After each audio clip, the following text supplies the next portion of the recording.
Hi everybody. எனக்கு தெரிஞ்ச மனுஷங்க 3 ரகமாக நான் பார்த்தது. மொதல் ரகம் என்ன ரகம்னு பார்த்தா, தான் சந்தோஷமாக இருப்பாங்க, தன்னை சார்ந்தவங்களையும் அடுத்தவங்களையும் சந்தோஷமாக வச்சுப்பாங்க. அவங்களுக்கு மன நிம்மதி அதிகமாகவே இருக்கும். இது பணத்தையோ இல்லை செல்வாக்கையோனா நான் சொல்லலை. அடுத்த ரகம் பார்த்தோம்னா, தான் சந்தோஷமாக இருக்கணும் அப்படிங்கிறதுக்காக அடுத்தவங்கள கஷ்டப்படுத்த மாட்டாங்க. ஆனால் அவங்களோட வாய்ப்புகளையும் அவங்களுக்கான சந்தோஷத்தையும் தட்டி விட்டுருவாங்க.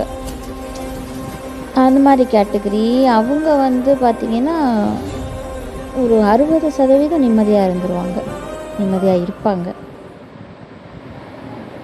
கடைசியான ஒரு கேட்டகரி தான் மட்டும்தான் சந்தோஷமாக இருக்கணும், தான் சந்தோஷமாக இருக்கிறதுக்காக யார் வேணாலும் கஷ்டப்படுத்தலாம், யாரை வேணாலும் கஷ்டத்துக்குள்ளாக்கலாம். அவங்க கஷ்டப்படுறது நம்மளுக்கு தெரிஞ்சால் கூட அதை பற்றி கவலைப்படாமல் தான் மட்டும் சந்தோஷமாக இருக்க கேட்டகரி. இந்த மாதிரி மனுஷங்களுக்கு 100% நிம்மதி இருக்காது. நிம்மதிங்கிறது அவங்களுக்கு 0. என்ன நான் சொல்கிறது?